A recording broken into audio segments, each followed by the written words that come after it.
வணக்கம் நேயர்களே.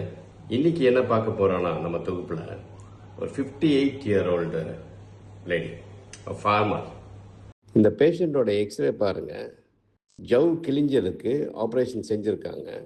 அதை மீறியும் தொடர்ந்து தேய்மானம் வந்து தான் இருக்கு.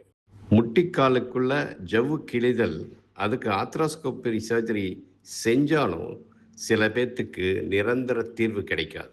2 முட்டிலையும் ஜவ்வு கிழிஞ்சிருச்சு. ஃபஸ்ட்டு ஒரு முட்டில் ஜவ்வு கிழிஞ்சிருச்சுன்னு ஆப்ரேஷன் பண்ணாங்க, ஆத்ராஸ்கோபி ஆப்ரேஷன் வெளியே பண்ணாங்க. அதுக்கப்புறம் அவங்களுக்கு சரி வரல, இந்த வலி சரியாகவே இல்லை. அப்புறம் எங்கிட்ட வந்தாங்க, இன்ஜெக்ஷன் போட்டேன், இம்மீடியட்டாக சரியாயிடுச்சு.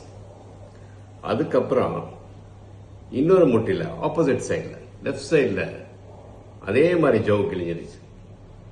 அவங்களுக்கு எந்த ஆப்ரேஷனும் பண்ணல, எந்த ஆப்ரேஷன் பண்ணாமல் நேராக எங்கிட்ட வந்தாங்க. எப்படி இந்த இன்ஜெக்ஷன் நம்ம ட்ரீட்மெண்ட் முன்னாடி எப்படி நடக்கிறாங்கன்னு பாருங்க. ஒரு 2 அடி எடுத்து வைக்கிறதுக்கு எவ்வளோ கஷ்டப்படுறாங்கன்னு பாருங்க. அதுக்கப்புறம் நான் என்ன பண்ணேன், ஆப்ரேஷன் அது இது எதுவுமே இல்லை, இன்ஜெக்ஷன் மெத்தட் ஆஃப் ட்ரீட்மெண்ட் ஆத்ராஸ்கோபி இல்லாமல் இவங்களை சரி பண்ணேன். அதுக்கப்புறம் எப்படி நடக்கிறாங்கன்னு பாருங்க, அருமையாக நடப்பாங்க. ஸோ மெஜாரிட்டி ஆஃப் பேஷண்ட்ஸ் முட்டிக்காலில் ஜவ்வு கிழிந்தது, இந்த ஏஜில் ஜவ்வு கிழிஞ்சான்னா அறுவை சிகிச்சை இல்லாமலே ஃபேண்டாஸ்டிக்காக வரும் results, super results with injection treatment. Thank you very much.